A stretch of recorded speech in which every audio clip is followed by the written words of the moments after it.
Winnie Shin-ping, Winnie Shin-ping, chubby little cuddly all stuffed with fluff. He's Winnie Shin-ping. If anybody finds our bodies later on this year, you will know why.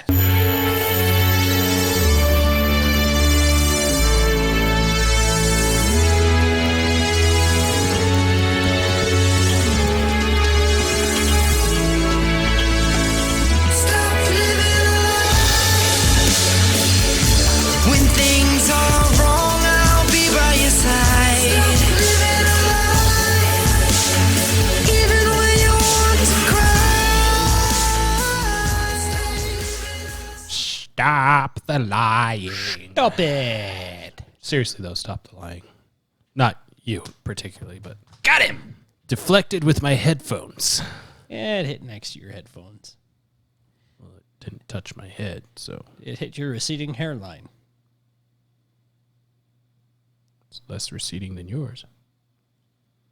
Mine's not receding. My hair is just thin. Exactly. Yes. It's been a year. A full year. It's also A year. been a year. We were so innocently talking about, I don't know, Black Lives Matter or something. Why we were doing this, Yeah. I think it was what we started with. And now here we are wondering why we are doing this. Here we are a year later wondering why we are doing this. Or you can just stop whatever you want. Nah, we're kind of invested in it now. One of us more so than the other. It's him. He's more invested in it than I am. Well, I'm not the money, I'm the talent. Way to turn it around. Turnabout is fair play. Turnabout is fair play.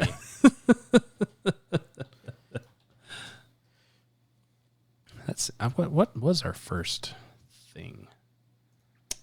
It was our get to know us episode. Well, there was that, but then there was I'm not the talent, I'm the money. Yeah, that's true. It was the very next one we did was And we dug into allegations against Biden and what he would be like as a candidate. and we weren't wrong. And where we thought things were going for the election, mail-in voting, and so much more. This was before we started putting our links in descriptions. Yeah. Then we wised up because, I don't know, kind of need proof that what you're saying is true anymore because YouTube... Oh, speaking of which... They exonerated us of all charges. Hello, The Naked Apple. We have reviewed your appeal for the following content. The nakedapplemedia.com/shop under the video Race to be Racist. After taking another look, we can confirm that your content does not violate our community guidelines. Thanks for your patience while we reviewed this appeal. Our goal is to make sure content doesn't violate our community guidelines. Is it? So that YouTube can be a safe place for all. And sometimes we make mistakes. Sometimes. Trying to get it right. We're sorry for any frustration our mistakes caused you. And we appreciate you letting us know. Yeah. About that. If your appeal was for a warning, which it was, you'll be allowed another warning in the future. Thank you. Sincerely, the YouTube team. Translation. We couldn't get you on any of the stuff you actually said in the video, so we tried to get you for this link to a website that hasn't really been verified anywhere yet as sexual content because we can't get you on anything you said because you have sources for everything you said, which means it's true. I'm sorry, but you've thrown off the Emperor's groove. Yeah, we check our emails too, YouTube, so you couldn't just slip that one underneath the thing. And yes, we don't have anyone really looking at our videos, but it's the premise that matters, really. So, I mean, in this day and age where integrity is gone, The sad fact of the matter is, if people actually watched our videos fairly often, we'd probably get outright banned because they don't like if there what were we actually talk about. viewers, they'd probably just ban it and tell us the reason for your banning is if you have any appeals. Oh, like that one email that we got that didn't actually say anything. Kind of like that. Or kind of like the one that Steven Crowder keeps getting from Twitter and stuff of your stuff violated this blank space. Oh, so you're just banning me. So, if I'm to understand what you're saying, it's that you don't like me, so you won't let me be here. Okay. Okay. Well, moving on from that, we're going to have to get a heavy dose of... come back. Going to have to do a heavy dose of vitamin B because if you came here to not get enraged... Sorry. Not sorry. It's not happening this week. Not happening this time. Here I was thinking we'd focus on, I don't know, like Arizona recount or something, but Oof. Is that even on the radar this that week? is small beans compared to what's on here. I did put it in the links. If we talk about it or not is up for debate, but it's in the links. Yeah. Well, yeah. Yeah. Okay. Yeah. Do you not have the B pulled up? I do have the beep. Oh, okay. All right. I just Delaying. Done. my soul hurts. He's done. Okay. He's done, folks. Stick a fork in me. I'm done. All right. Here we go. Ready for the B. Your vitamin B.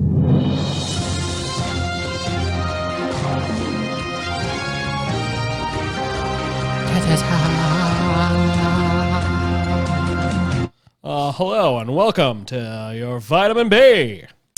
This week in your news, we have some awesome stuff to go through. First Do off, we? we do. Everyone will love this news. This is the best news.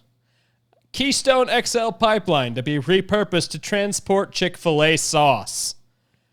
I think there couldn't possibly be better news. That is a win. That is a win. Win, win, win. Are you tired of winning yet? Oh, no, wait, that wasn't Biden. Sorry. I was stuck on last year still. The last. And your sports news. Tebow and Kaepernick to compete in epic kneeling contest for spot on NFL team. See which one of them has the better knees. You see, it's funny because Kaepernick's upset and the internet's upset that he wasn't picked to keep playing. But they ignore that he was offered positions and he turned them down. Anyway. There's gold in them thar hills, shouts Gavin Newsom dressed as a prospector in an attempt to bring people back to California.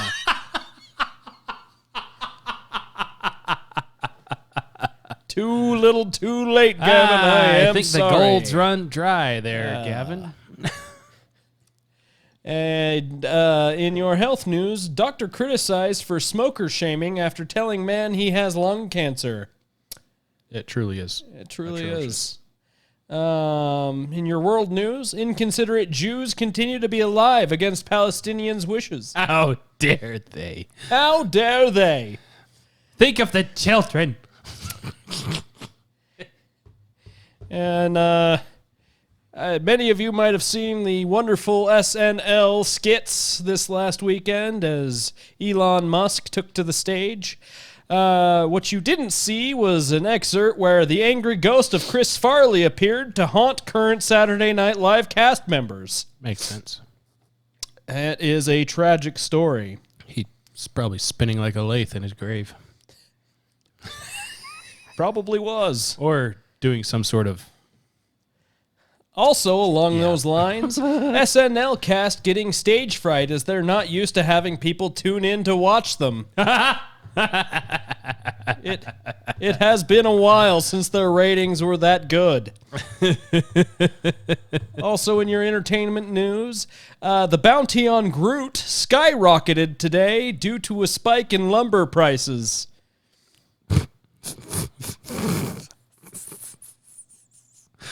Did they contact Groot for a statement? They did. His words were, "I am Groot. I am Groot." Profound. It was very profound. The White House reminds us that the nation that reminds the nation, us the nation, that permission slips to eat a hot dog on the 4th of July are due by this upcoming Friday. Ah, crap. You need to make sure you get that in. Otherwise, Is it okay if it's postmarked by then, or No. can I have someone else sign it and turn it in for me? well, yes, of course. I mean, that's the in-person turn-in date. Your mail-in ballot date is several weeks later, so oh, okay. you All right. should be fine. Along the same White House lines, Biden proposes $2 trillion bill to study what's causing inflation rates to rise. Good. Yes, That's a good use of it. it is a great use of it. Yeah. And on a side note, he was very thankful for the current gas crisis to distract from the inflation crisis, unemployment crisis, and border crisis that we are currently going through. Because those first two things aren't at all linked to gasoline. No, not at all. And last but not least in our tech news, Chinese rocket breaks apart on re-entry, revealing an inspirational fortune inside. Oh, the Chinese were just giving us a gift. It was a wonderful floating paper parachute that said love is in your future. This has been your Vitamin B.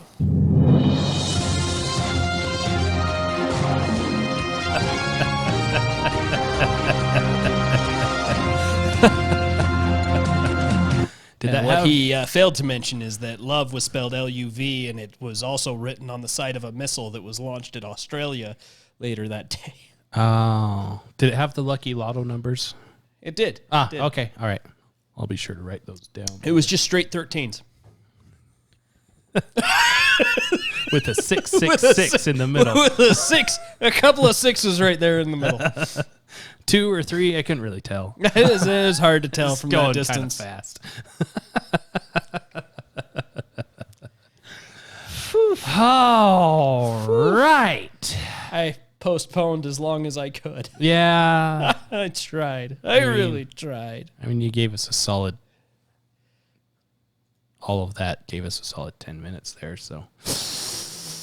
Well, it's okay. It's okay now.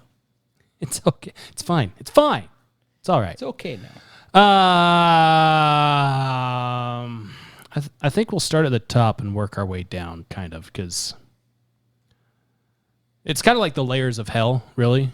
Yeah. The deeper we go on the list, the more If infuriating. you learned anything from Dante, it's that you start at the outside and make your way in. You don't want any of these demons Yes. coming up behind you. That's right. If I've learned anything from Doom, Sweep each floor before you go lower. and never underestimate the power of the super shotgun. Never. Although that's probably banned with Biden's new rule change. 'Cause, you know, you can just rewrite the rule without going through legislation, and that's totally fine. Obamacare. Well, we have to pass it to know what's in it. And then once that's done, we'll send it to the Supreme Court to have them write it the way it should be. Oh. Wait, what? What now? Oh, okay. That makes sense in not a republic. Or a democracy, or literally any form of government that isn't An oligarchy? an oligarchy or a dictatorship. Huh. Anyway, the Biden administration and progressives in general seem to be losing the media. Corporate media, I think, is realizing that they've been left in the dust now that certain people are in positions that they want to be in. For example, Politico, the extremely right-wing leaning Politico,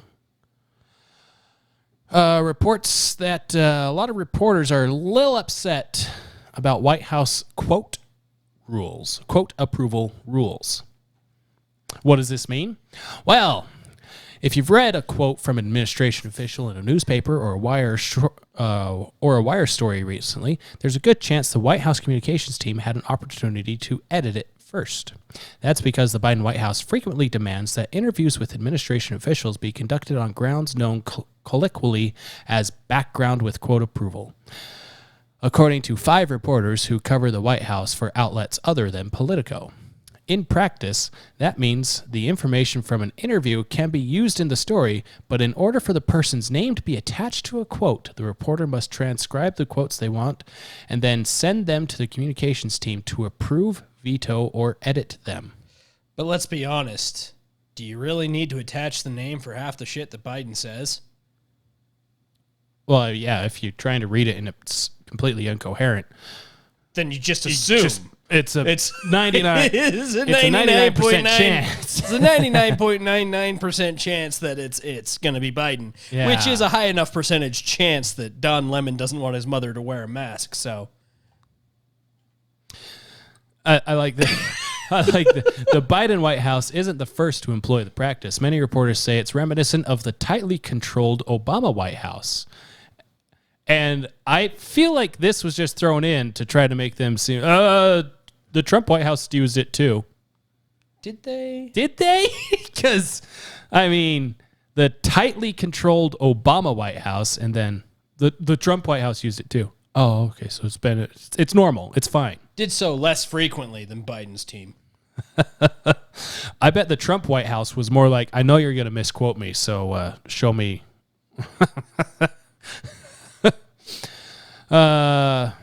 Yeah, but reporters say Trump's team did so less frequently than Biden's team, which also used the tactic during the campaign. So Biden's team did that during the campaign. So we weren't actually getting unfiltered quotes from the Biden campaign during the presidential campaign. Interesting. Wait, what? And a number of current White House reporters have become increasingly frustrated by what they see as its abuse. The rule treats them like coddled Capitol Hill pages, and that's not who they are or the protections they deserve. Every reporter I work with has encountered the same practice. They're not using any names in any of this either. So there's that. But as is often with the case in the unwieldy White House press corps, there's a collect. It's not unwieldy when you have a burn book. Thank you, McEnany, for walking out every day with a burn book. I mean, really, if you look at it, it's not that unreasonable of a thing to ask for, especially considering how often people are misquoted or taken out of context. No, yeah. Like seriously, especially the Trump campaign, I could see it being like, no, you guys are misquoting me enough that no, in order to use my name in a quote anywhere ever, you have to send your stuff in because you have to put it in context. Otherwise, I'm not going to approve it. Right. Type of thing. And this is part of why whenever we use a source, we try to find, if not the original source, the page that has the original source. Yes. Try. If there's not a way to get to the original source, we pretty much don't use it. It's also the reason we're not reporters. We're not news people. We go find news stories and read them and give you our opinion on them. That's what we do. We comment on the opinion because it's not really news much anymore. It's more opinion. I love this a couple lines down here after what you just read. They're talking about the only way the press has the power to push back against this is if we all band together. Yep. And then have any reporters talked about mutinying? If you start fomenting an insurrection, keep me updated. Wow, that's not inflammatory at all. So they're actually putting some names down here. Michael Gwynn asked to go off the record, the White House spokesperson. So they immediately name drop him. Gwynn later texted a statement from Press Secretary Jen Psaki. The P is not silent. No. At all. Nope. Just like the truth. We would welcome any outlet banning the use of anonymous background quotes that attack people personally or speak to internal processes from people who don't even work in the administration. At the same time, we make policy experts available in a range of formats to ensure context and substantive details available for stories. If outlets are not comfortable with that attribution for those officials, they of course don't need to utilize those voices, and so on and so forth. Yeah. So instead of transparency, suddenly the White House realized, hey, this quote approval thing is a cool thing. At the same time, I see where the news is coming from at this, because this also puts forward a really dangerous idea that the White House has the final say in what the news can and cannot say about their interviews. You know, if progressives didn't spend so much time the last 4 or 5 years vilifying Trump as a fascist, people would probably recognize what's going on with this as a fascist. Yeah, there's that. And there's got to be some kind of balance there, because, you have two sides of this. You have the one side, which is the news should not be inhibited by the White House basically making themselves an editor.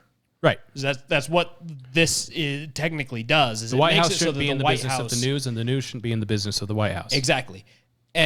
But at the same time, the news needs a check and balance so that they don't misquote or put things out of context, which they tend to do, because they all lean one direction or another. And this is why you get instances like Donald Trump in the 60 Minutes interview, where 60 Minutes puts out the interview, edited heavily.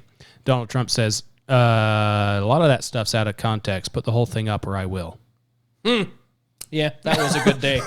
That was a good day. So there's that. Yeah, it's a double-edged sword there, because the press needs free access, but the press also isn't supposed to lie. Yes. Which they do a lot. So much so that the New York Post.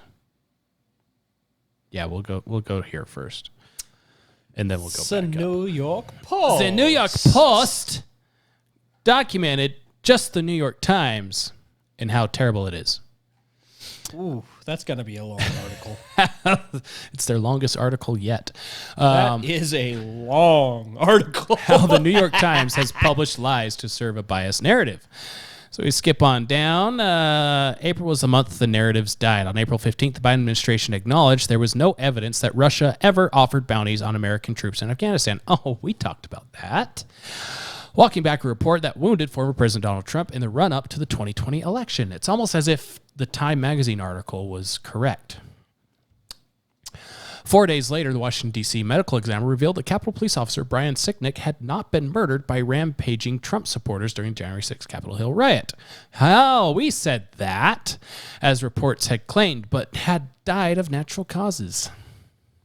Both stories were based on anonymous, unidentifiable sources, but had become deeply enmeshed, that's your word of the day, enmeshed in the public consciousness, both confirmed with the assumptions of the nation's left-leaning media and academic elite while damaging their political enemies. And both were driven by the New York Times, blah, blah, blah. So, see, they have a thing in here somewhere, don't they?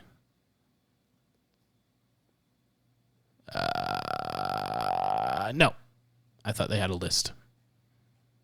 It's freaking long. There is no list, but there is a picture of Hitler. There's a picture of Hitler. But yeah, this whole thing just goes through how they were wrong at every turn on all this stuff.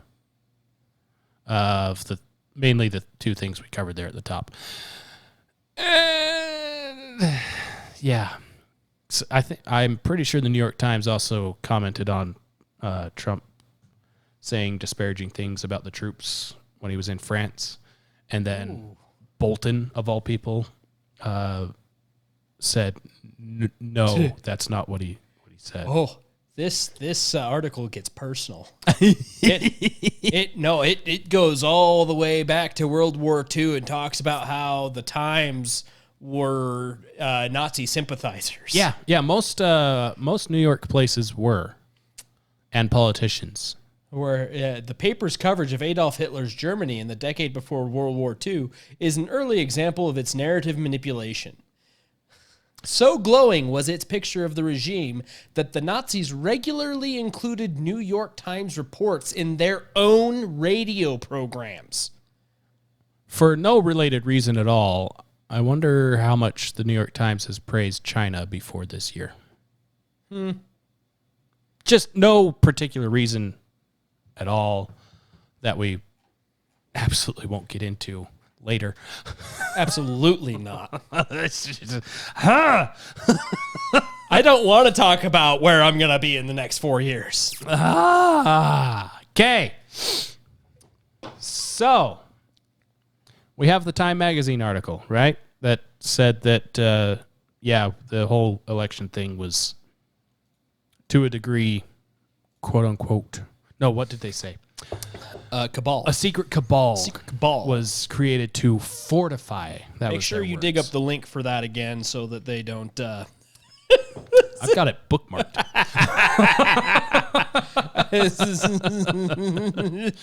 Free pass. Free pass. Just include that. Just make it in. It's just in every single one of our video footnotes now. From this point forward, we'll have that at the top. Justifies everything. Good heavens. New York Magazine has joined Time Magazine in spilling the beans on the playbook. Because the title of this article, How the White House Polices Language in Washington. Polices? Polices. Language in Washington. Is they don't let you cuss. Language. That's... Trump called media the enemy of the people, but all politicians hate the media who cover them. Not necessarily. So we scroll down here. Let's see.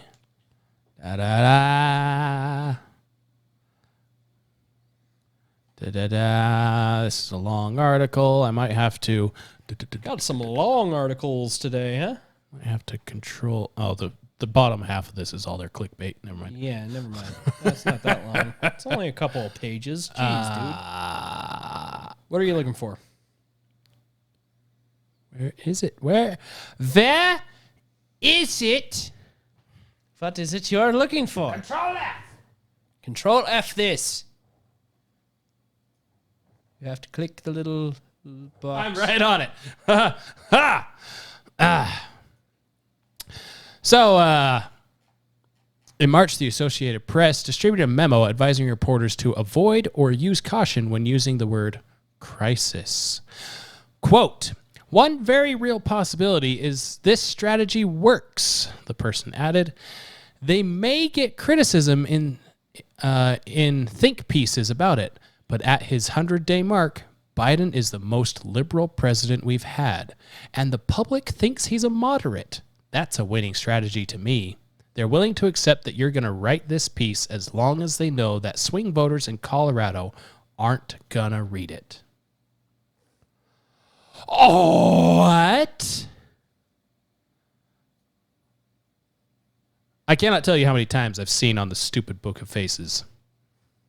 Biden's going to be so moderate. He's going to be the most moderate. He's so moderate. His policies are moderate. He's a moderate.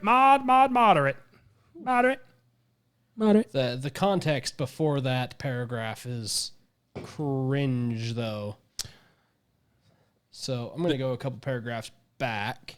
The one that starts at a certain point. A little bit down. Few fair critics would have blamed Biden in the early months of the administration for a problem that has stumped presidents of both parties. but bossing people around over word choice opened him up to criticism. The crisis, one person close to the White House said, reflects the way things tend to work around the president. Orders come down from the few people in his inner circle, and the officials who implement them are often left with no way to alter their approach when something doesn't work. It's a cliquish and secretive environment. Interesting. A social club of sorts. For people who have been in D.C. for decades. Dude. Biden remains a stranger even to some senior members of the White House staff. Someone they not only may not be frank with, but may barely know at all. The problem in general with the kind of top-down micromanagement that is a hallmark of Biden land, I wanted to read this whole thing for that word, is that small problems like this can't easily be solved because you've got to run it up the flagpole. Yeah. Sheesh. Yeah.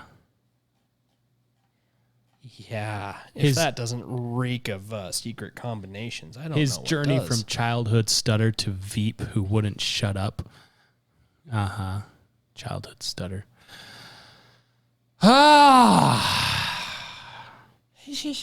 they're admitting that they basically knew the whole time, at least people close to Biden, knew that he was absolutely not running as a moderate. But that's how they pushed him. He's moderate. He's so moderate. He's so moderate, he's left of almost everyone else on this stage.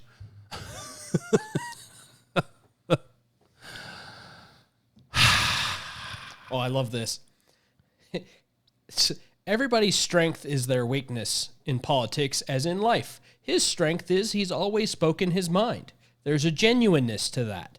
There's also a danger because he's suffering from dementia. And he's racist. In politics as in sports, you want to maximize your principal's strengths and minimize his weaknesses. They've effectively maximized his earnestness and decency. They've not allowed him to speak publicly. I mean, to be in situations where he can stray. Yeah, how many times do you see him on the little things where he's jibber jabbering? He's like, I have to be done or I'll get in trouble. You'll get in trouble? You're the president of the United States. You are the chief executive officer of the executive branch. Yeah. Everyone beneath you in the executive branch answers to you. Yeah. Congress has no power over you unless 2/3 of them get together and decide that they do have more power than you.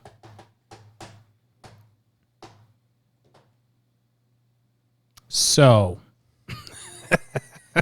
Yeah. that's not dangerous at all. Yeah. No, Yeah. nothing. I'm done. I'm done with American politics. It's just okay. it's just not all right anymore. Well, if you're done with that, then we'll move on to the Kung Flu. Everybody was kung flu fighting. Their social distance was fast as lightning. Everybody was wearing masks outside, looking like fools. You're just done. Nope. Nope. Yep. No. You're done. Anyways, in case you haven't heard, there's a new goalpost. Yeah. You just when you think I don't even care anymore. I'm Just not when you listening think to a word they say. you're about to reach that end zone, the referee comes out and says, you know what? The ball is actually on your 20-yard line. You still got 80 yards to go. I've already hit the end zone. I don't wear a mask to work. I don't wear I've a taken the mask helmet to... off. I'm in the locker room. I'm done. Game's over. The only As far as place I'm that I ever concerned. have to wear a mask anymore is Costco because they're Nazis about it. Yeah. And even then, I wear the paper thin ones that it's the same thing that I wear when I go for a motorcycle ride without a full face helmet, just so just the to bugs block don't the smack wind your and face. so that the bugs don't go in my mouth. Dr. Fauci has told us it may be time to relax indoor face mask mandates. Thank you, Saint Fauci. I don't care what he has to say anymore. But with that, so my two things with this is he says that the CDC may be announcing soon new guidelines on indoor face mask usage. He doesn't want to get ahead of them, of course, but he says, CDC follows the science and all that stuff. What science is CDC following for indoor masks coming off?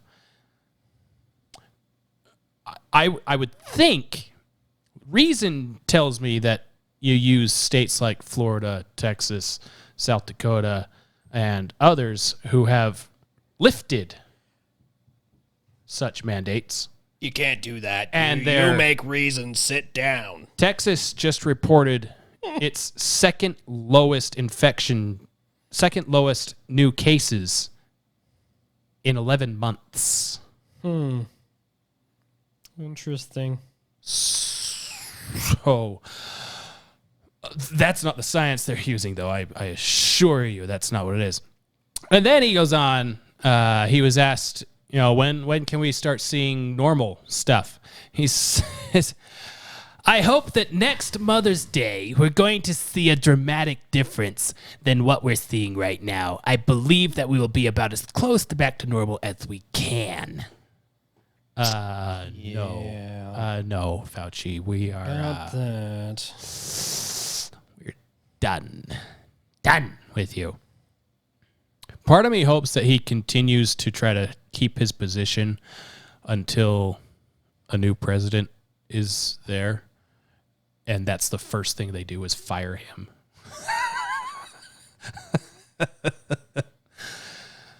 If Fauci can claim that he's a doctor and not having practiced being a doctor for the last 15, 20 years, then I can claim being a historian because I have practiced studying history in the last 15, 20 years, more so than he has practiced being a doctor in the last 15, 20 years. So there's that.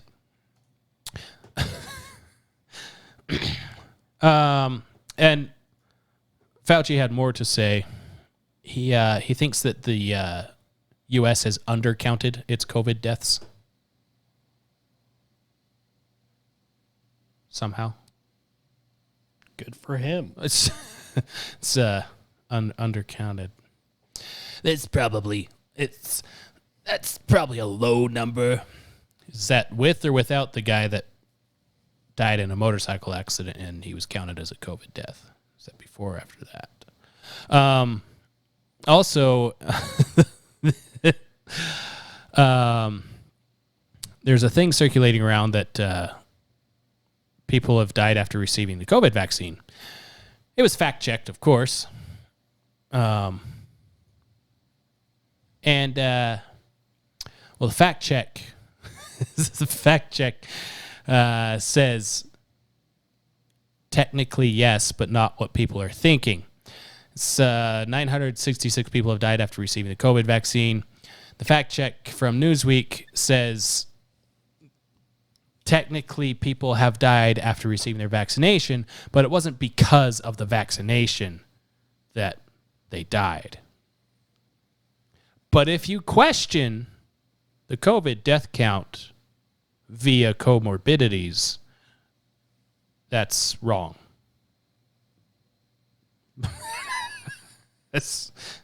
So you can't do comorbidities type counting with the vaccine, but you can do it with the virus itself. Interesting.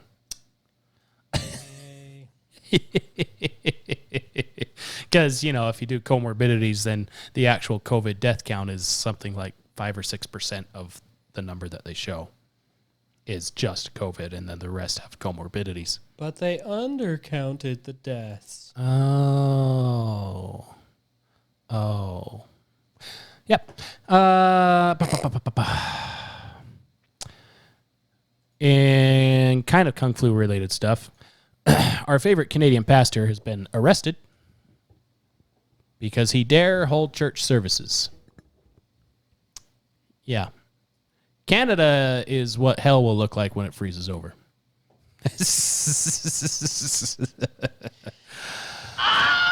Yeah. Less than an hour after Pastor Artur Pawlowski hosted his, quote, illegal, end quote, church service in Calgary, he was swarmed by police and arrested. Details to come. We're crowdfunding his legal defense at saveartur.com. So if you want to help with that, Ezra Levant tweeted it out. He's with... See, is he with Rebel News or is he just a... I think he's just a lawyer guy. I believe he's with Rebel News. Yeah. If I remember right. I know Glenn's had him on before. Yeah. And then it looks like his supporters kicked. He's the founder of Rebel News. Okay, all right. He's just sponsoring the legal funds, helping to sponsor legal funds. And then here he is getting arrested. Street.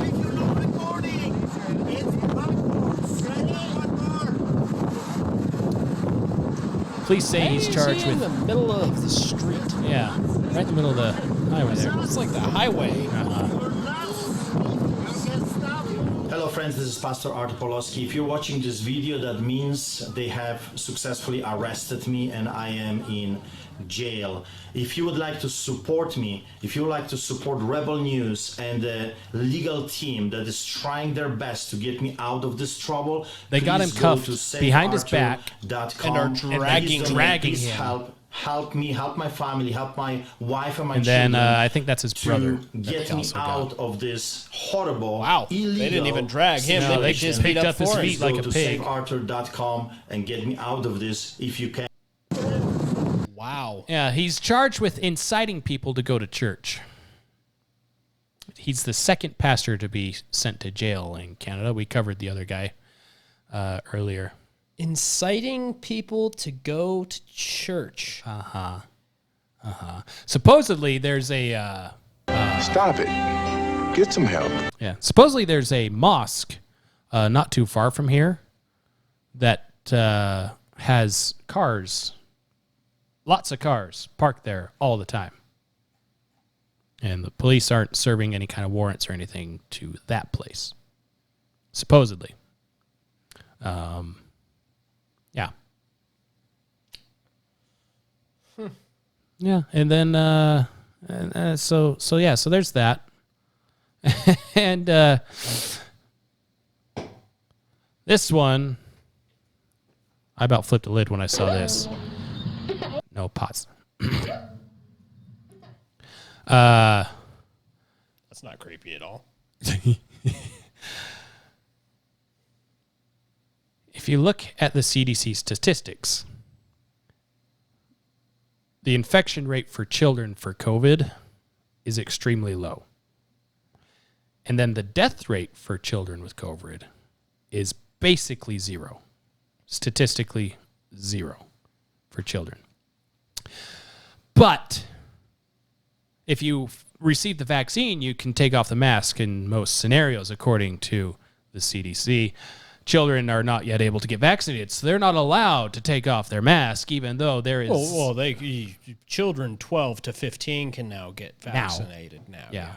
Yeah, even though there is zero evidence that shows not only that masks actually do anything that beneficial for stopping the spread of diseases, especially COVID, but again, children are statistically not contracting and dying from this disease. But, it's for their own good. It's not affecting their health at all. It is, and they love it. They love it so much. This is a poor girl that's tired of all of it and being picked up to go to school. Go. You look at here. Look. I don't want this mask. Let's go, mommy.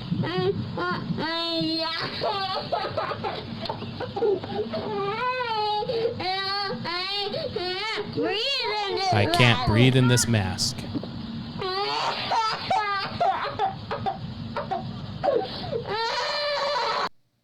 How brainwashed do you have to be as a parent to watch your kid do that, whether this is staged or not? How freaking brainwashed do you have to be to watch your kid do that and send them off to be tortured more? Asinine. Everyone needs to knock it off and grow a pair and think for themselves. You're killing our kids.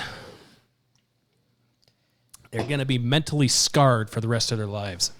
The immortal words of JP, give me the strength to be a little bitch. Stupid. So terrible. Yeah. Yeah. So take your frustrations there. And with that, I still say get the schools open. But with that, make sure you're going to the meetings and stuff that involve all that. Because I was going to say, screw opening the schools. Just homeschool your kids. It's Yeah. not worth it anymore. yeah, that's the ultimate argument is just homeschool. And eventually schools will figure it out and then it'll be fine to go and do that. But so I am in the homeschooling category, as I've stated multiple times. That doesn't mean that I'm not interested in what the local school districts and stuff are teaching, because I don't know, that kind of influences my life eventually. And because I pay for it. Yeah. If I end up owning a business where I'm hiring people, I need to know the education of that person. If the education of that person is filled with Garbage. I don't care to hire that person because all I'm going to get from them is garbage. Are you saying critical race theory is garbage? Yeah, it's actually socialist and evil because, what better way to get rid of racism than to be racist? No, you look like an idiot. Yeah. So stop torturing your kids and grow a pair and think for yourself. But the CDC Said you didn't vote for the CDC. You didn't vote for Fauci. You didn't even know who Fauci was until last year. Even though he's been in charge of the NIH for the last 15, 20 years. I was going to say, I want to mention the thing we talked about earlier, but... Oh, the fact that he approved funding to go to the Wuhan lab, Wuhan where lab. COVID was... And he's the one that's been up and telling everyone there's no way that it came from that lab. Well, the reason he's saying that is because if it did come from that lab, then his ass is grass. Because he's the one that signed off on them getting funding to do what they did in that lab. But it was the Trump administration. They were listening to him. No. It is illegal for the government to fund any form of virus study that involves modifying a virus to be infectious to humans. To be lethally infectious to humans. Unless it is signed off by some form of medical professional, I believe. Yeah. I don't remember the exact wording of it. But Fauci was the one that signed off for the Wuhan lab to do that and receive government funding for it. Yeah, and we'll post all these links. Because Yes. Mike sent me a thing and told me to fetch. I did. And within a couple minutes, he got 5 or 6 links. I did. And it was glorious. One of the links was Fauci in 2017 saying, let's see.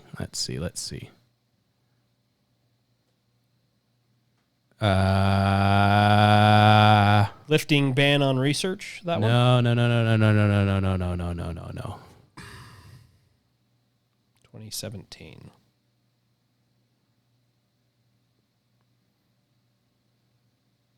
God, so many of them. So many.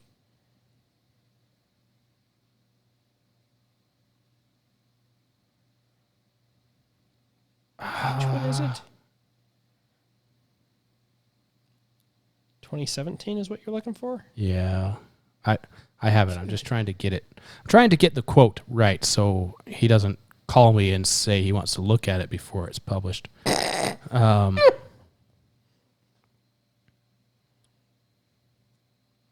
We're not a publisher or a news agency, so.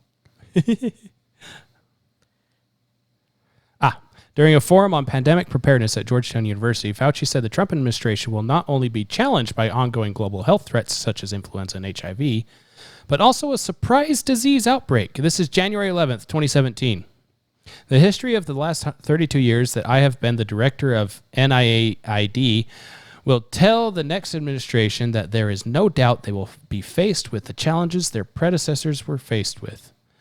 We will definitely get surprised in the next few years. Talking about an outbreak, a viral outbreak. So many links. Yeah. Mike sent me down a rabbit hole, and I dug the snot out of that rabbit hole in about 5-10 minutes. Yeah. Like a mongoose hunting its prey. I sent him to dig. I didn't expect him to pull out a mini excavator. I'm lazy. I didn't want to spend all day digging. I just want a big scoop and call it good.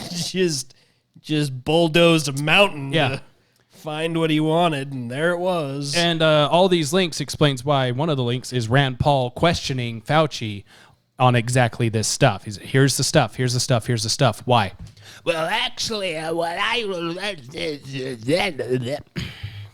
So, yeah. Yeah. Unelected officials doing things that elected officials should be doing. Mm-hmm. Oligarchy. Okay.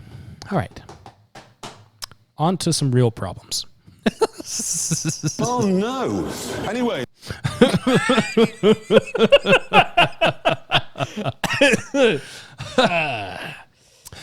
You're not wrong, Walter. You're just an asshole. Yeah. Yeah. So Here we go again. So Texas is working on passing a pro-life bill to ban abortions after a heartbeat can be detected. Yes. Which I would argue never for abortion unless it's some sort of Medical emergency. rape or medical emergency, something like that.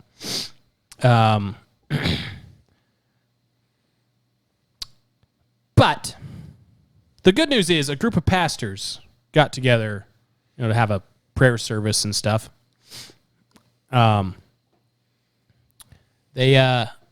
ministers speak out against pro-life heartbeat bill.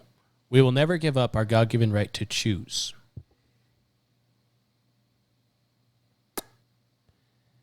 So. You lost it? No. No.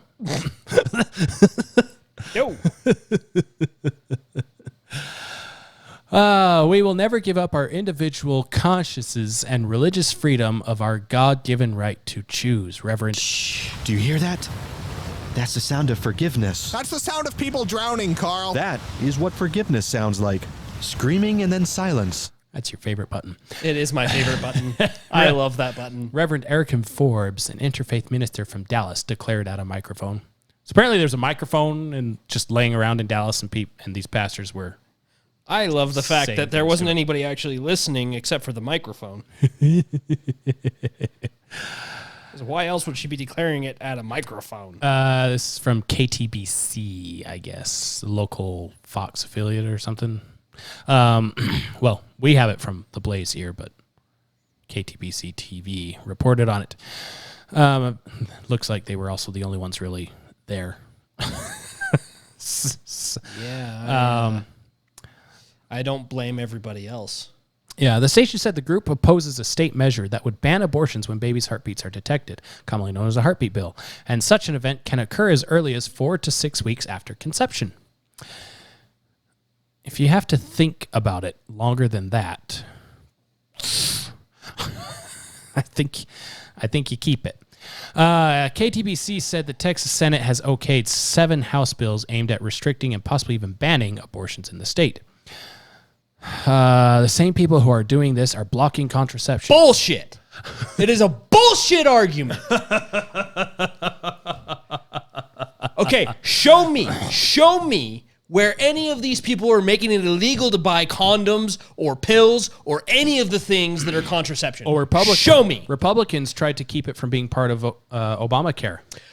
So you can still freaking go buy some condoms. Not everyone. Go buy condoms. Hey, if nobody can afford free ID to vote, then they definitely can't afford 50 cents at a condom vending machine. Or going to Planned Parenthood and getting free condoms. So many things. I'm going to breathe for a second. Hold on. And also the Stop it. Get some help. birth control is extremely cheap as well. Before Obamacare. Oh, yeah. It was extremely cheap. Well, But, there's also... it's not hard to buy a family pack of condoms at Costco. There's also this value pack. Weird thing where if you... family pack of condoms. If you want to...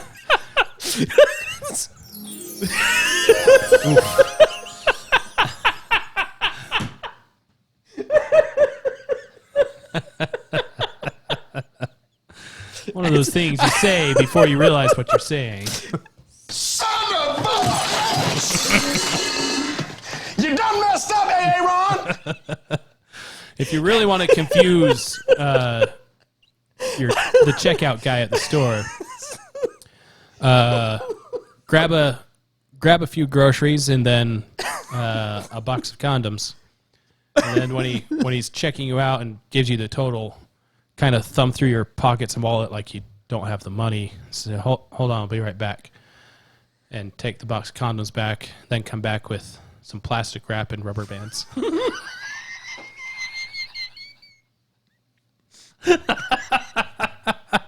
just to confuse them. I say shit like that when I'm drinking. That's the best time. But yeah, there's also, if you can't afford these extremely cheap or free things, there is this thing called abstinence, where you just don't. Self-control. It's this weird thing people have used for millennia. Masturbation. You're not wrong. But if you don't want a baby, maybe it's a good way to go about it. If you don't want a baby, maybe you don't do the things that lead to having a baby. Maybe. Oh, yeah. It's all coming together. Or you go buy a family pack. They are blocking a lot of neonatal care being given as part of public service. No, they're not. In fact, Mr. What's your name? Reverend Jim Rigby with St. Andrew's Presbyterian Church. A lot of these bills that you oppose require an ultrasound.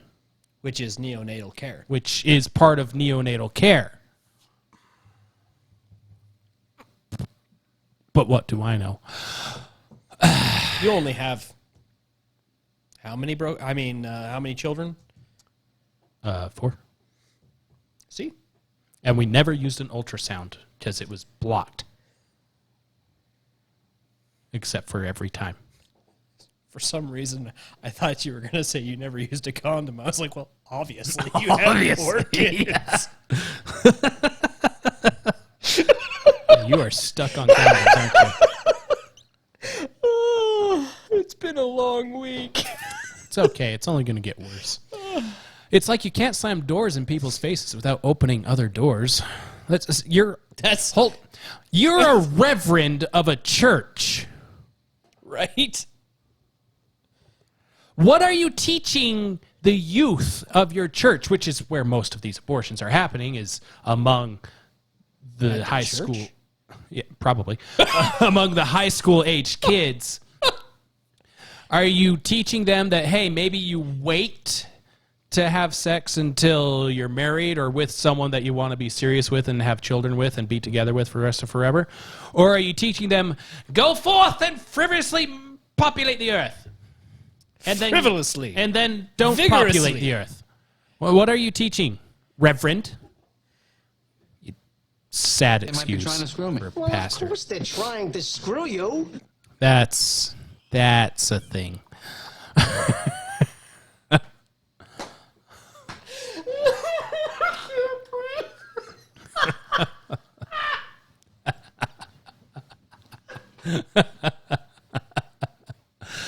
Pastor Andres Kotzi said at the microphone, the relationship between a parishioner and a pastor is one of sacred trust and cannot be legislated.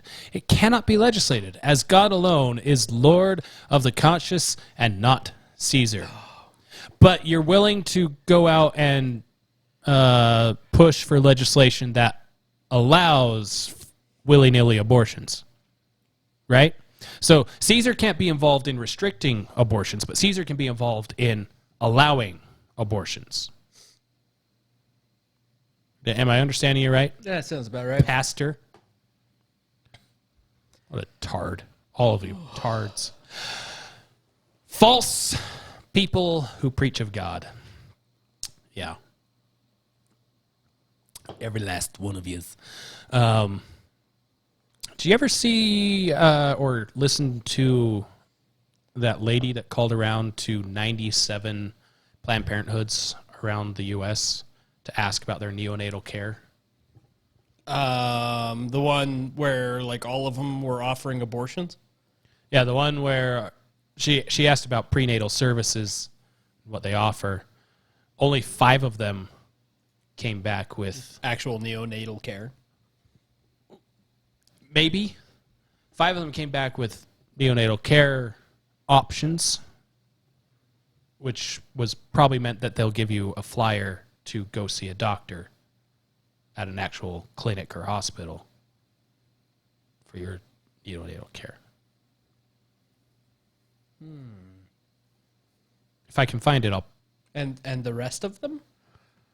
We don't offer prenatal care here. There's one that even says, we don't offer prenatal care here. I know it's called Planned Parenthood, but it's kind of oxymoronic. Yeah, it is. Because, Margaret Sanger and all. Yeah. Yeah. So there's that. So if you're wondering why the U.S. is crumbling, it might be because morally, we have none. As far as morals, we have no morals. Who are you who are so wise in the ways of science? I am Arthur. I'm Arthur. And then something that is getting the wrong coverage, if at all. In case you haven't heard,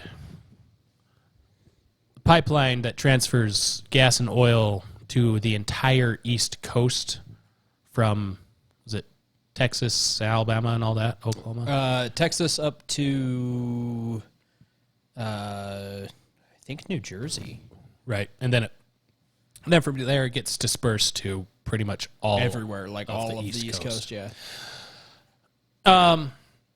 That fell victim to a cyber attack over the weekend, and it turns out it wasn't just any cyber attack. It was what's the name of it? dark side, Yes. which operates out of Russia, which means Russia attacked part of our infrastructure, cyberly. There's been a lot of talk going on in the halls of Congress and all that about passing an infrastructure bill because it's weak and crumbling. This seems like, I don't know, something that you would use to prop up. See, we need to spend $2 trillion to fix our infrastructure. We can't even defend it from cyber attacks because it's so outdated or something. That seems like the avenue you'd want to go, right? Oh. Right? But most of the focus is on, well, it's going to be a little... There's not a gas shortage. What's the energy secretary? It's not a gas... It's not a gasoline shortage. It's a supply crunch.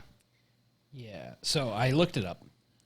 So it runs, yes, from Texas to New Jersey through Louisiana and Mississippi, Alabama, Tennessee, Georgia, South Carolina, North Carolina, Virginia, Maryland, and New Jersey. Ah. And it supplies several major airports, including Atlanta, Nashville, Charlotte, Greensboro, and Raleigh, Durham, and Dulles, and Baltimore, Washington. All right. So it's kind of critical. And it also connects to the Buckeye Pipeline, which is the one that serves metropolitan New York. Oh. So it's kind of important. It's only 50% of the oil and gas for the entire East Coast. Only that much. And it's shut down. 45. And, oh, well, then in that case, it's fine. Oh, no. Anyway. So what's most infuriating about this is, I don't think it's in this article, but the White House was asked about it. So, hey, so turns out this Russian group did this. Is the U.S. going to respond? Is the U.S. going to help the company managing the pipeline in taking care of this ransomware? Because that's what it is. Basically they're holding this dark side is holding the pipeline hostage for ransom. If you give us money, then we'll release the pipeline to you. Oh, okay. The White House response was, this is a private sector issue. It's not a federal issue.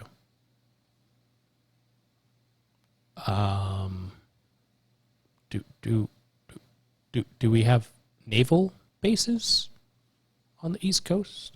Yes. Do we have many of them, actually? Do we have air bases on the East Coast? Several, yeah. Do they use fuel at all? I mean, I'm pretty sure that, yeah. I mean, I'm pretty sure this pipeline actually runs through and supplies fuel to several major military operations over there. And you mentioned there's the airports. Airports, yeah.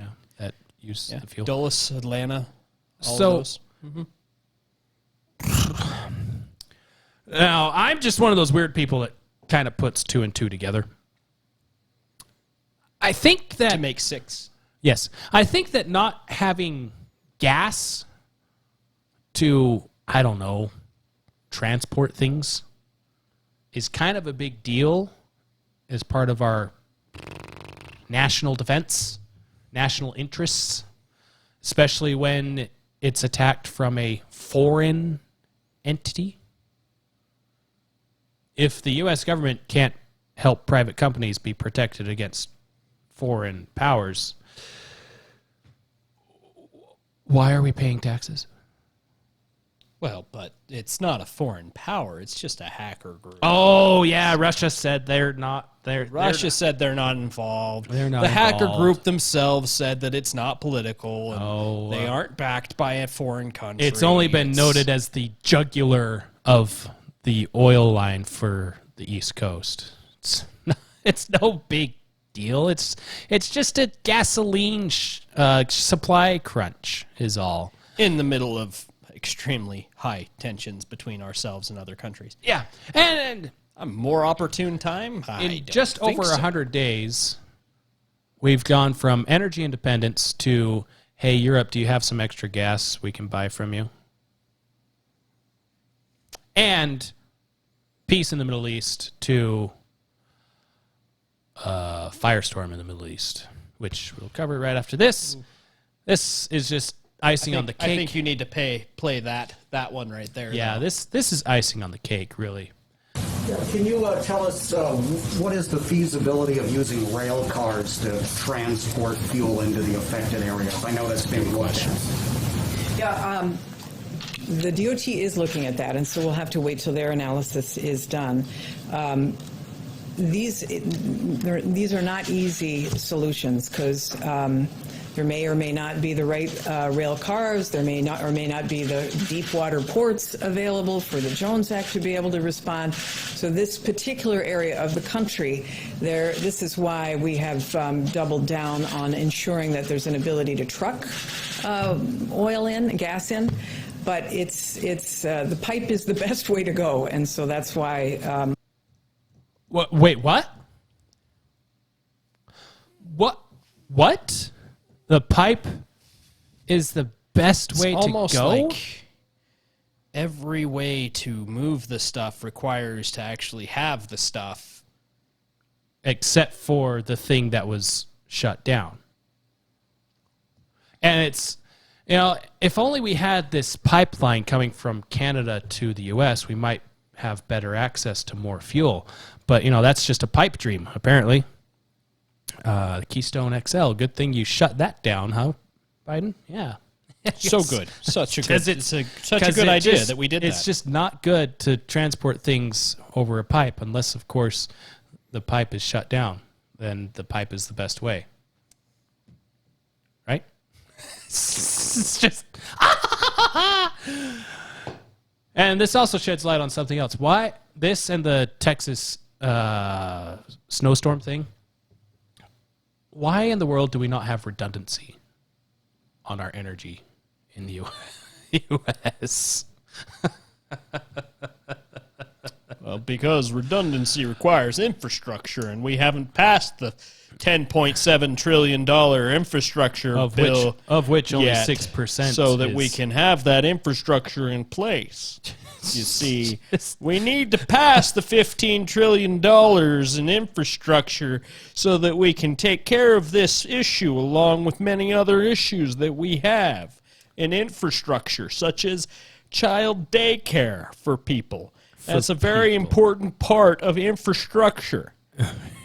And so this $21 trillion bill that we're going to be putting forward is... I can't anymore. I can't. Gosh. So in other news, the White House has announced that they're going to now be making payments in monopoly money. Finally, something worthwhile.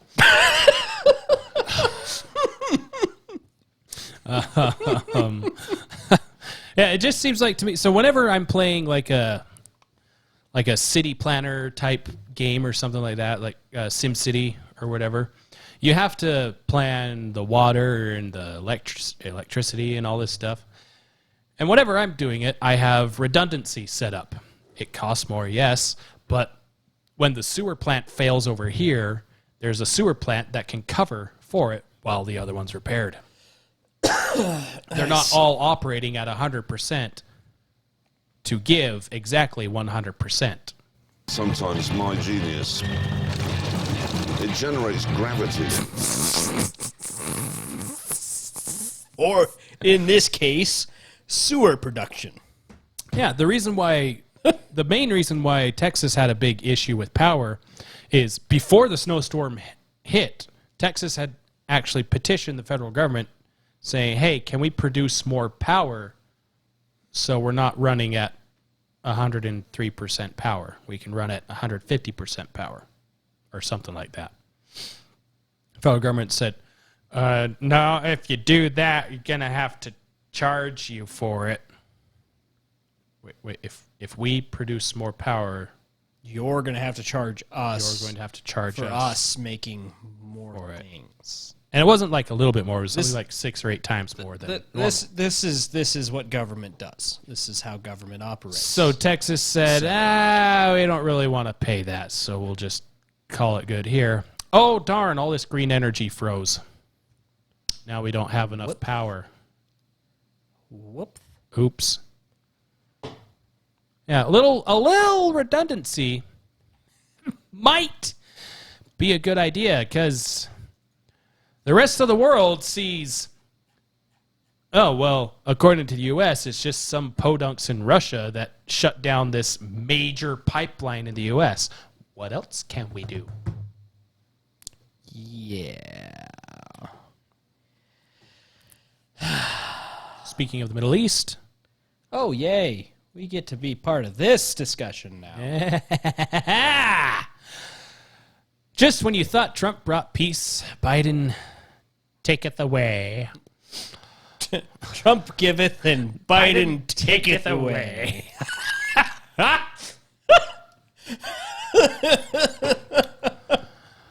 If we didn't already have a brilliant name for this episode picked out.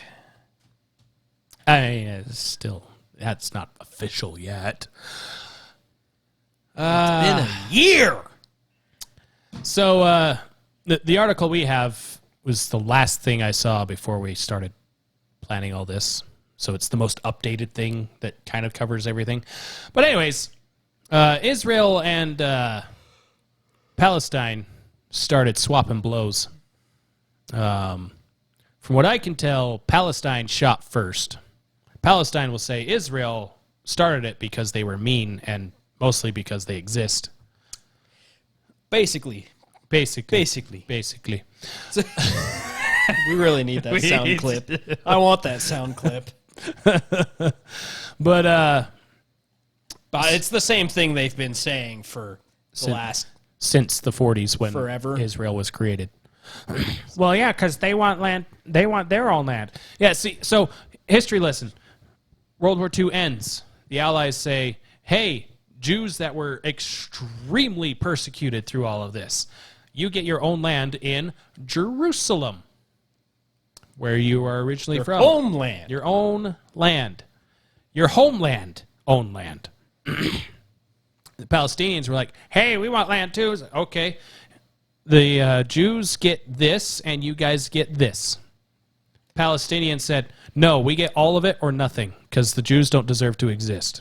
The Allies said, no, Jews get all of it then, because that's not happening. Because the Jews aren't saying you shouldn't exist. The Jews were saying, yeah, that seems fair to us.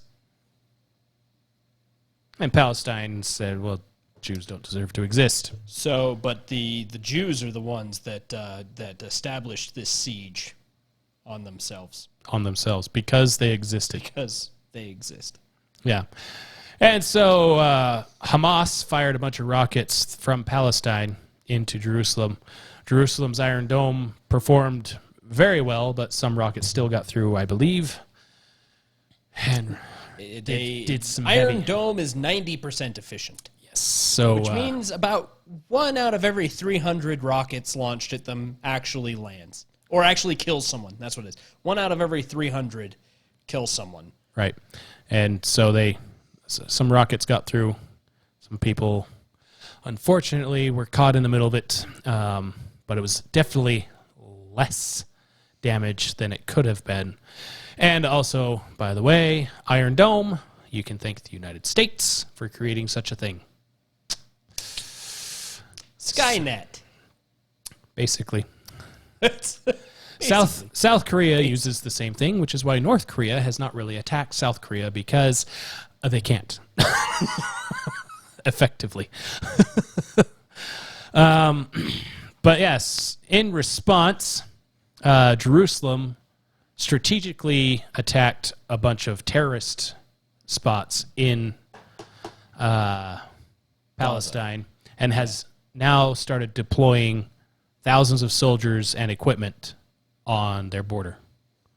Defense Minister Benny Gantz approved the call of 5,000 reservists on Tuesday as the IDF prepared for a large-scale offensive in the Gaza Strip as rocket attacks against southern Israel continued.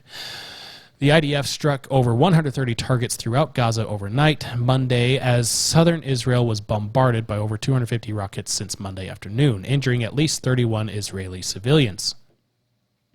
Anna, our military and defense correspondent for the Jerusalem Post, tweeted out a photograph. And so, yeah, they're moving their tanks. And just another... They are mobilizing. Another bit of history for you. Do not mess with Israel in a tank war. Because Israel historically has a perfect record with tank battles.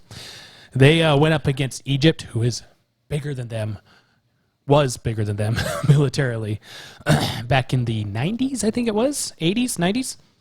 And I think it was the largest tank battle in history, in modern history. Mm-hmm. Tanks are modern no matter what now, but largest tank battle in history, and I believe the Israelis did not lose a single tank, and Egypt basically lost its entire armed division. That's impressive. That's really impressive. Have you heard the World War II history about tanks between Germany and the U.S.?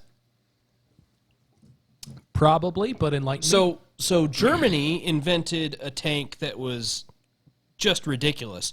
One of the highest tech tanks on the planet at the time, and dang near indestructible. The things were ridiculous. The Tiger tank or the Panzer? I think it was the Tiger tank. I don't remember which one. Because the Panzer was pretty strong, and then the Allies got there, and they decided they needed something bigger, so they made the Tiger. Yeah. So they had this tank. They put it out, and it was just decimating Allied armor, tanks, artillery, everything. Yeah. And so America was like, well, we can't build them as well as that, so we're going to build them twice as fast and 5 times as many. So America put out a massive artillery battalion, and while Germany had better tanks, America had more of them and would deploy them in squads. And a squad of 5 of our tanks could take down one of their tanks fairly easily without losing one of our tanks. Yeah. And so they would send our tanks out in groups and just decimate the German artillery. So Germany, having better tanks, lost because they didn't have the production. Another advantage the Americans had was... Or the strategy. Was the... American tanks, the Sherman, is what he's talking about here. So it was the Tiger tank. So, yes, that's the one. The Tiger tank was deployed late in the war, but the Panzer was also pretty formidable because it was big and heavy. Yes. Both the Panzer and Tiger would decimate a Sherman tank with one shot because it had a big gun. And the Sherman tank really didn't have heavy armor at all. But the Sherman was fast. Mm-hmm. And so if they were able to catch the Tiger tank on unawares, they could easily maneuver around and get to the backside of the tank where it was most vulnerable because there was less armor at the engine and take it out that way. On top of that, the Sherman tanks could be serviced easily in the field. So if it needed repairs, replacement parts, blah, blah, blah, that was easily done while in the field. The Tiger tank... No, if it had any kind of problems, issues in the field, it basically was dead weight.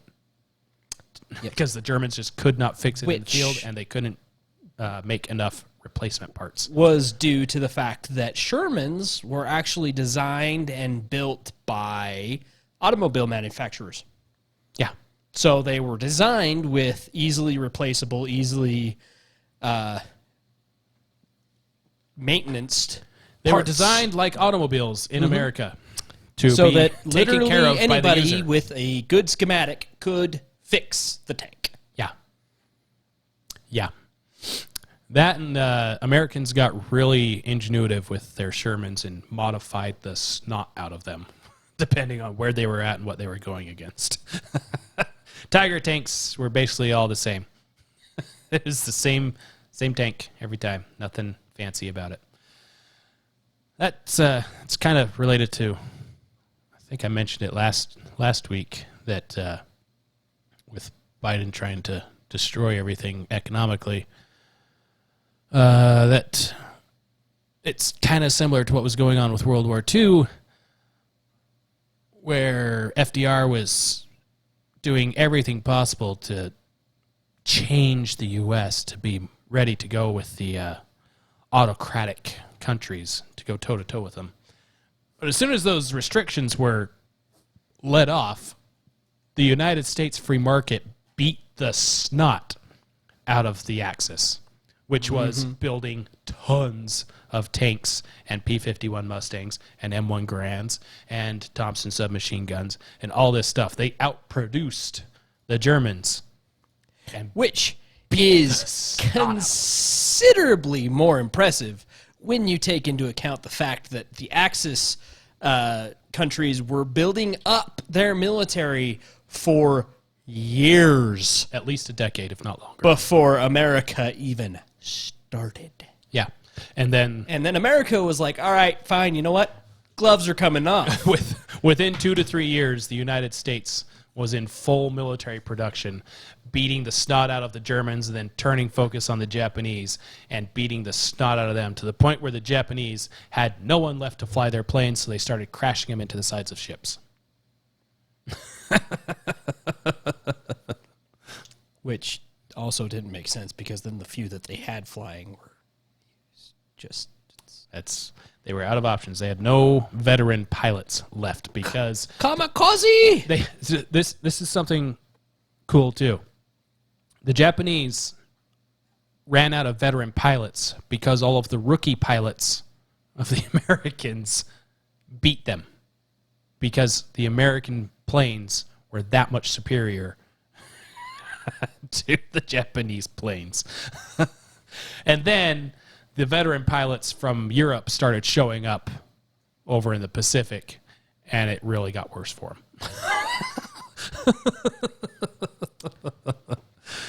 Yeah, the veterans lost to a bunch of rookies. Yeah. Yeah. So, fun history facts. Yeah. Yeah. Yeah. And then China's got all kinds of stuff. They're threatening war with Australia because Australia says you better not attack Taiwan. Winnie Jinping, Winnie Jinping, chubby little cuddly all stuffed with fluff. He's Winnie Jinping. If anybody finds our bodies later on this year, you will know why. We'll be sprawled out on the ground next to a chalk drawing on the sidewalk of Winnie the Pooh with Xi Jinping's face and Joe Biden behind him sniffing his hair. Need to make that a shirt. Winnie Jinping. We're gonna die. Biden dressed up as Christopher Robin, sniffing. Silly old bear. Silly old bear.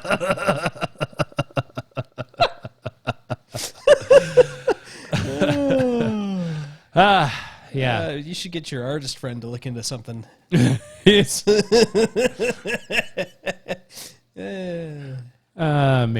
Maybe we won't put his name on that one. For his protection. For his sake. But yeah, that's boiling over as well, and there's a lot of stupid parallels going on with China and World War II that I don't like. A lot of stupid parallels. I made a list for Mike because he texted me something about it. Let's see if I pull up this list.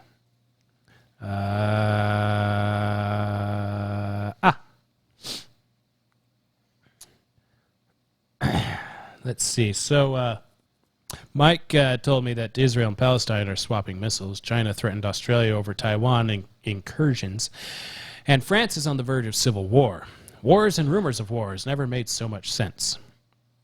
I said, China has been making moves to befriend Middle Eastern countries, all while bolstering its own production and infrastructure to the point where it now has the dominating military and economic force in the world, sending dissidents and religious enemies to concentration camps, all while prepping to host the world at the Olympics next year.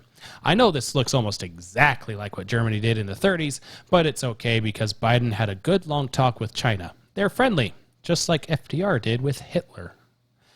And there's a loose alliance with Russia, all while America is looking at completely overhauling and centralizing its government and economy. Nope, no similarities at all. Oh, and China is trying to get friendly with South American, Central American countries. Yeah. All of those things is exactly what Hitler and then Germany did. Not to mention the mass control the CCP has over the news in China. Which is what the Nazis did. Claiming territories near their border that don't belong to them, like Taiwan. Which is what the Nazis did. The parallels. I am direly afraid of what's coming in the next few years. I think it's critical now that the U.S. This won't happen because it's Biden, but the U.S. should boycott the Olympics in China because they're doing everything Germany did, including concentration camps. It's just Uyghurs instead of Jews. Yeah.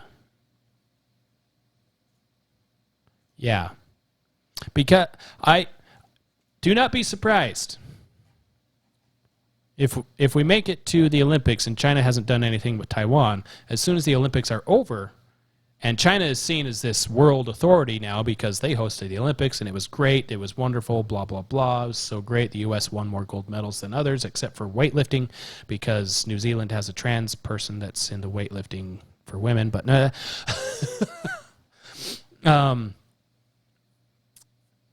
if China hasn't done anything to Taiwan before that, they will after. Just like Germany did after they hosted the Olympics. Who was it that they went after the Olympics again? It was...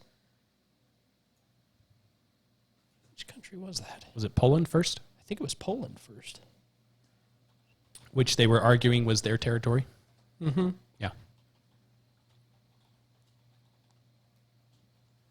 Let's see if I'm right. He's typing. Tippity tap tap, tippity tap tap. It's hard to think out words when you're tip tapping at me.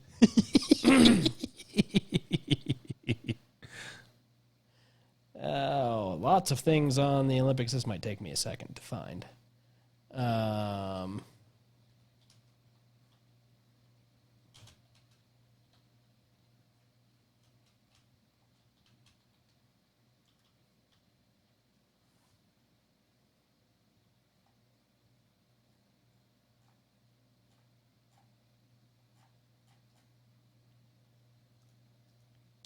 Let's see. That was the first country they invaded, though, wasn't it? That's what I'm looking for.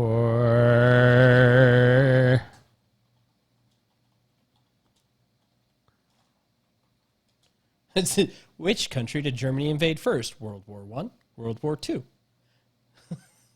The first country to be officially invaded by Germany at the start of World War II was Poland in September 1939. Yep. In April 1940, Norway and Denmark were invaded. And a month later, the Nazis led a large campaign invading France, Belgium, Luxembourg, and the Netherlands. The Blitzkrieg. Yeah. Really and does. No, it wasn't a fun song. It really is so similar. It's as if they're playing from the same book. It is. Almost as if. Amo, you magnificent bastard, I read your book! Like, seriously scary, though. Like, this is horrifying. watch. Here's so we all know Patrice Cullors, right? I just had a terrible thought, and I'm going to hell for it. We all know and love Patrice Cullors, right? Of course. Yeah, she's the one who we have on our soundboard over there that lets us know by what ideology she identifies. Solutions. I was at the art public. She's the one that says she's a trained Marxist. But a while ago, this resurfaced because of things happening with China. A while ago, she said she had this to say. Table today, and I was speaking to this young person from Arizona who's trying to fight SB 1070, and he grabbed a book and he said it's like Mao's Red Book, and I was like, man, that's what I was thinking, and it was just really cool to hear him make that connection. I was like, how about you buy like 10 to 15 of these books, and you all have like a youth like organizing group where you talk about it and you really try to engage this, and we can just we need to build off of this. And so that leads me to a point that I actually wanted to kind of focus on today, which is I think I have a really important role in speaking to youth. I have, maybe it's because I came in the movement at 17 and a half, so I have like just a knack for knowing how to organize young people into this organization and kind of teach them this politic, and then hear them now organize other people. So the book she's referencing is The 7 Components of Transformative Organizing Theory by Eric Mann, which is compared to the Little Red Book, which Mao Zedong, who made China the communist state that it is, wrote as a playbook for what was going to happen in China. And then he followed that almost to a T in gaining power in China. And she thought it's funny and hilarious and wonderful that a college kid made that connection. And yeah, share it with 10 to 15 of your friends. Just go ahead, do that. It'll be fine. I found a rabbit hole. I found a rabbit hole. Do tell. That was loud. I am sending you the links. Oh. There you go. Little Red Book. You don't know what you have. Sending me the links. And all 3 of these links are news articles from the last week. See, Daily Mail. China was preparing for a third world war with biological weapons, including coronavirus, 6 years ago, according to dossier produced by the People's Liberation Army in 2015 and uncovered by the U.S. State Department. All right, that's not ominous. What do we got? Daily Express. World War III. China and U.S. could be set for major military conflict in Africa, says experts. Beijing is seeking to extend its influence in Africa through economic and military means. Yeah, Germany didn't do that either. And then we got Econo Times. World War III threat. Experts warn U.S. and China may engage in military conflict in Africa. Huh. Yeah, there you go. Yeah. Again, no similarities at all to everything Germany did in the 30s. Don't Google China World War III. It is a terrible rabbit hole to look at. Yeah. Yeah. So so we shared all the doom and gloom. So what does that mean for you? What do you do? Well, put your head between your knees and kiss your ass goodbye.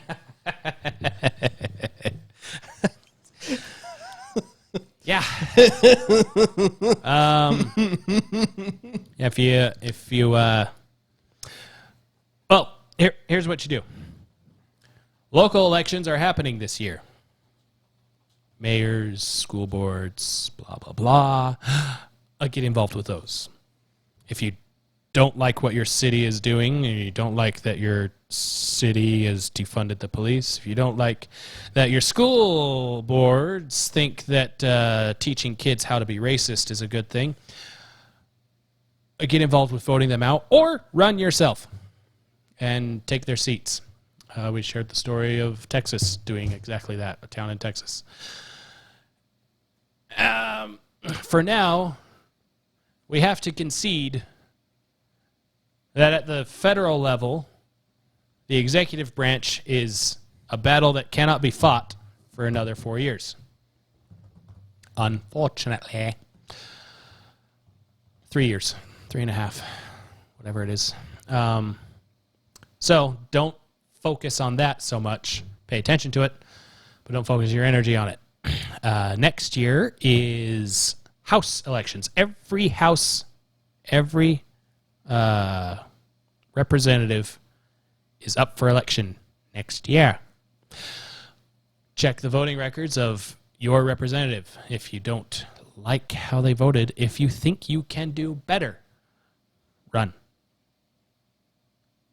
Or vote for someone who better reflects your ideology. Unless it's a Marxist ideology, then just don't vote at all, please. Are you encouraging people not to vote? Yes. Yes, yes, I am.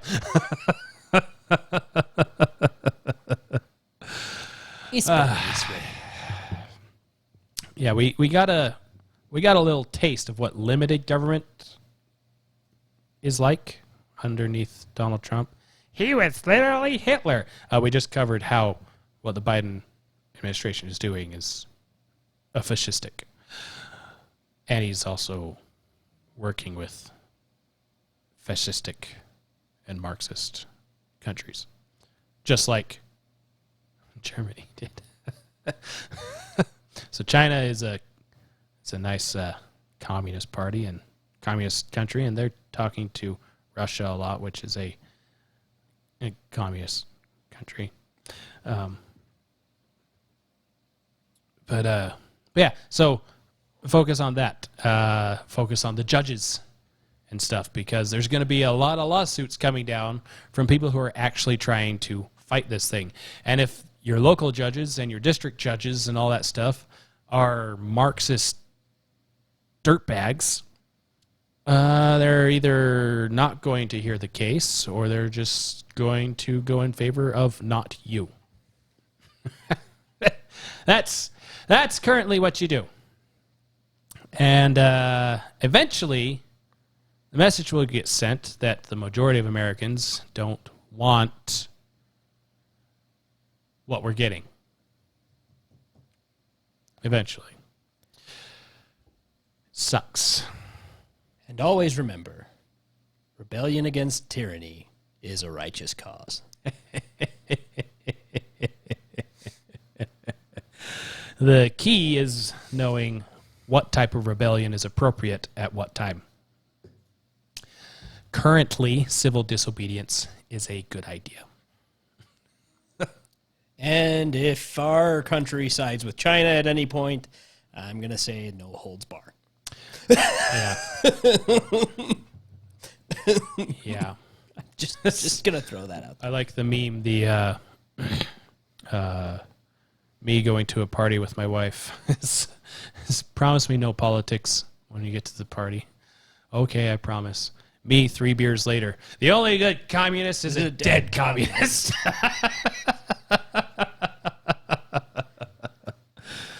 Hey, but if we're lucky, we'll still get to play Fortunate Son while the helicopters fly overhead.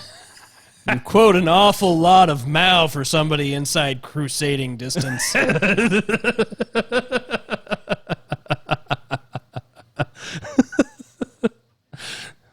It's time for another crusade. Yeah, it's like I said before, it's gonna get tough because I think the bad side, personally, is showing its hand, saying, "Ha! I've got 4 kings." It's not really a whole lot that beats 4 kings when you're playing poker. You can have 4 aces, or you can have a royal flush. Well, we gave up the royals a long time ago, so I'm guessing we're going to have to go with 4 aces. Have to go with the aces. Air Force, it's on you. Air Force, it's on. Dang it. We're screwed. It's okay. We got the F-35 that shoots itself. So cruel. Hate that plane. Always did. It's all right. It hates itself, too, obviously. It's mutual. Worst contract. Well, that's not the worst contract the military signed, but worst recent contract signed. It's a joint strike fighter. Even our allies can use it. That's great. Let's give other countries. Okay. All right. You know what? Here's a bold proposal. The only restriction on arms is nuclear weapons. It's a bold strategy, Cotton. Let's see if it pays off for them. Huh? I'll actually add one more. A U.S. citizen should be able to have access to anything the military has access to, except for whatever its current thing is. Does that make sense? So, the F-22, for example, is the military's best fighter. So you're saying that civilians should have access to the F-35? Sure.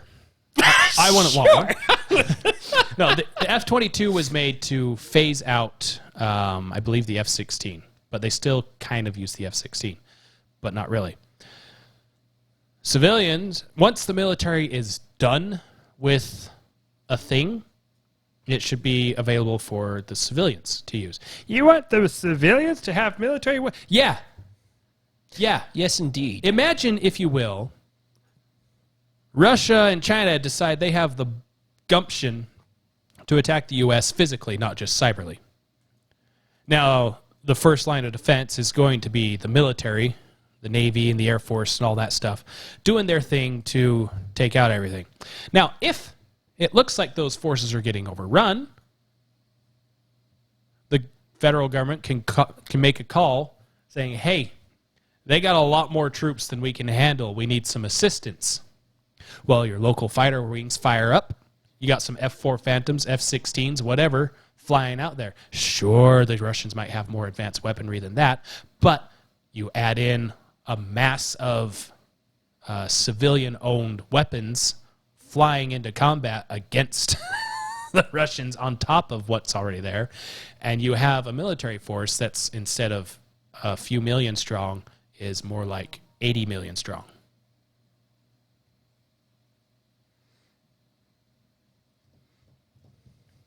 I mean, yeah. You think civilians should have aircraft carriers? Yeah. If a community wants to get together on an aircraft carrier and operate it, go for it. Battleships. Yeah, let's unmoor the USS Alabama. Let her guns ring true yet again. And a nice stock of ammunition. Send that 16-inch salvo flying towards the horizon. Do it! That. Because historically, that's what it was. Mm-hmm. When the... I mean, I don't know about you, but I would have absolutely zero idea how to pilot a battleship. Well, you just kind of push the lever forward and turn the big wheel. Is that how those work? That's how it is in the movies. And as we know, Hollywood is 100% accurate all of the time. But yeah, when Washington was a little short on arms, he made a call to anyone that has cannon. We need help getting this fort. Bunch of civilians came rolling up with some cannons. As I fire the grape shot down my stairwell and then charge the remaining man. Just as the founders intended. Just as the founders intended. And our Navy was made up of privateers, which was civilian merchant ships that strapped cannons onto their ships, and in one case, a rowboat with cannons strapped to it. That would be so fun. Fire!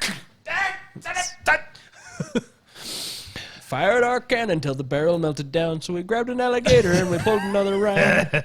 We filled his head with cannonballs and powdered his behind, and when we touched the powder off, Gator lost his mind.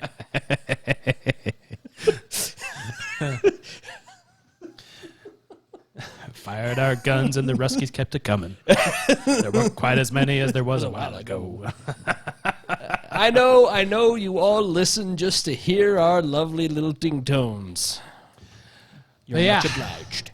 It would be refreshing to go back to that. It'd give a little more. Well, then the civilians could go up against our own military. Yeah, that would be the point. Yeah, if you give us reason to, yeah, we would. If the government is telling you you don't need a firearm, that's every reason why you should have a firearm. And again, the one or two crazy people out there do not constitute a necessity to take it away from everybody else. Yeah. Well, what if a crazy person gets an F-16 and starts flying around? Yeah, if everybody has an F-16, then it doesn't matter. So as we said, Hollywood is always completely accurate, which is why you can believe every single thing you see in the Wild West videos. Which isn't true. Because there was a lot of stuff that happened, and yes, it was wild. But you walk into a saloon and you want to cause harm. Everybody else in the saloon is armed. Mm-hmm. So you're either going in there because you want to die or because you're a moron.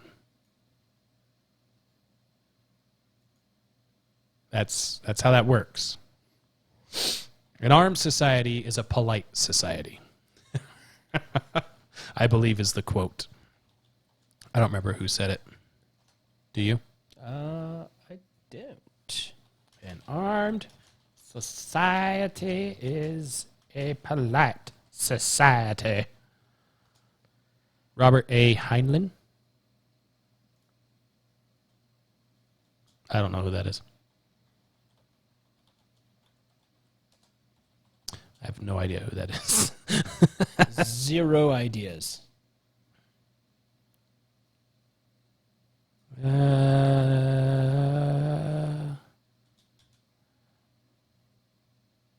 American science fiction author. Oh, aeronautical engineer and naval officer. Sometimes called the Dean of Science Fiction Writers. Okay. Anyway. Hey, manners are good when one may have to back up his acts with his life. Yeah, so that's where we're at. Get stupid involved with your local politics. And from there, work our way up. And for the love of heaven, the Republican Party needs to get a long-term goal, not just whatever hot issue goal. And then stick to it. Because since the freaking 60s, 50s, whenever it was read into Congress, the Marxist takeover of the United States, 47 goals of the communist takeover of the U.S., whenever that was read into the halls of Congress, they've been eating away at that forever, even before it was read into the halls of Congress.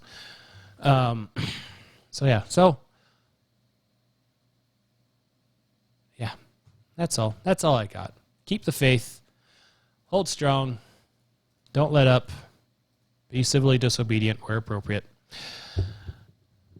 Don't get violent unless you're defending yourself. Yes.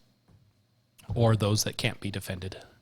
Those that are unable to defend themselves. There we go. There's a difference between those that can't be defended and those that cannot defend themselves. That's it. That's it. It's all we got. It's all we got. It's only 2 hours long. It's all we got. It's a short one this week. Short.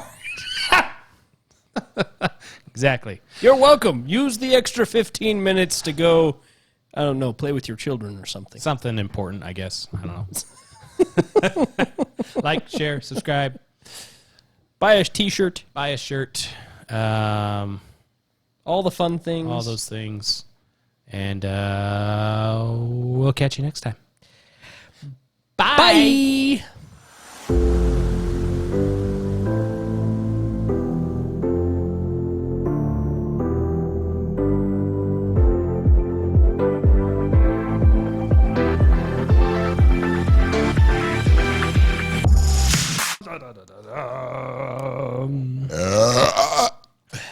Beautiful. I got that on record. It's on record. Even video, so you know it happened. Well, video wasn't quite going yet. What? No. How are they going to know that it actually happened if there's no video? Well, you pressed record before I actually was sitting down. But it was a pics or it didn't happen. The button. Pics or it didn't happen. Pics or it didn't happen. Well, I'm sure there's another Dr. Pepper over there. You'll have another chance. Yeah, there is about 1 and a 15th left. 1 and a 15th. And now there's 1. And now there's 1. Well. Well then. Yeah, I think we're ready to go. I mean, we haven't sorted out where we're starting, but I think we're ready. I think we're ready. I want to do it, and you can't make me. That's true. That's true. Here we go.